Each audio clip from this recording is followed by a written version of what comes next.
Okay, Tov, Shavua Tov. One pasuk for today.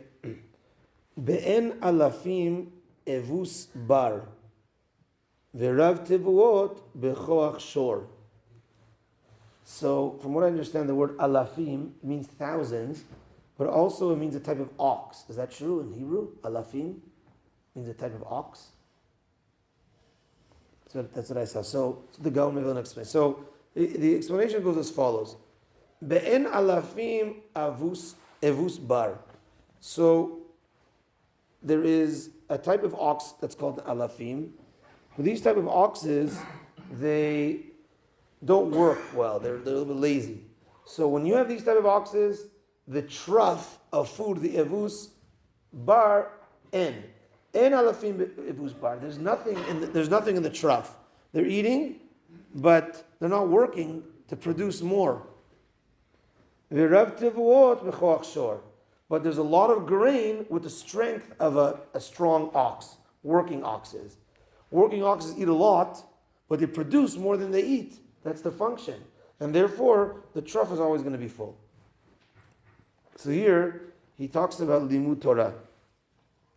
Alafim, also the word yalif in Aramaic, means to learn.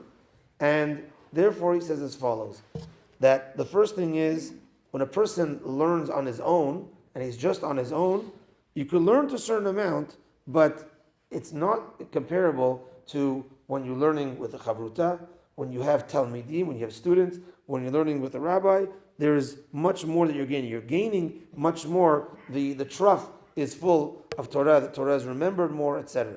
And he says that there's a chazal that says, he doesn't bring the source, he says, Amru Razal, Le'olam yeh kechamor lemasa ukeshor le'ol. When it comes to Torah, we should be like a donkey with regards to carrying, because a donkey carries a lot, and like an ox with regards to pulling.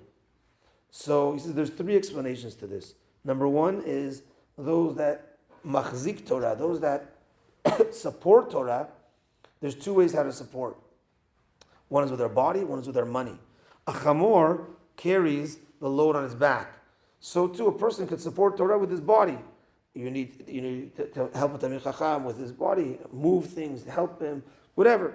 And then there's the shore. The shore pulls, and pulls is like someone supports financially Talmidei Chachamim, that they're pulling them along. A second explanation is like a chamor that carries a lot, so too we have to carry the mitzvot and do the mitzvot. A shore that pulls, which is a heavier load, which is all Torah, limud Torah. There's mitzvot and there's limud Torah. The third explanation, he says, is that there is the general, kind of call it simple pshat, an explanation of Torah learning, and there's the deep, the pilpul, the deep things. So we have to be like a chamor that knows that it's on us, the general Torah that I know, the pshat. And now next level is pulling even harder things, even heavier things, which is the pilpul, the deep, the sodot, etc. And we need both of these things. We're supposed to be like a chamor and like a shor in both of these things. And then he goes on, at the end of this point, is the importance of talmidim. And not everyone necessarily is in a position of talmidim, but the ikar talmidim is a person's children, a person's family that you give over to. And therefore, if you're teaching them in mitzvot, in Torah, you're raising them in the proper way, that will help you. Because if you're alone, then that's the whole concept here. If you're alone, it's an empty trough. You can learn alone, you can stay then, but it's still something of value for sure, but it's much greater when you are giving it over, because then when you're teaching, then you have to learn properly. And when you're teaching, then it's a continuous. And therefore, talmidim, children, family, of raising them in Torah and mitzvot helps you as well advance in Torah and mitzvot. Have a good day, everyone, and Shavua Tov. Baruch Adonai le'olam. Amen ve'amen. Rabbi Chananya ben Akashia omer etzah HaKadosh Baruch Hu lezakot et Yisrael leficha chirba lehem Torah mitzvot shneimar. Adonai Havetz Zman Tzidko yagdil Torah ve'yadir. Amen.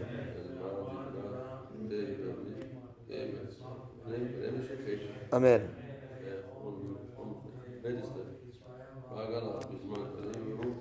Amen.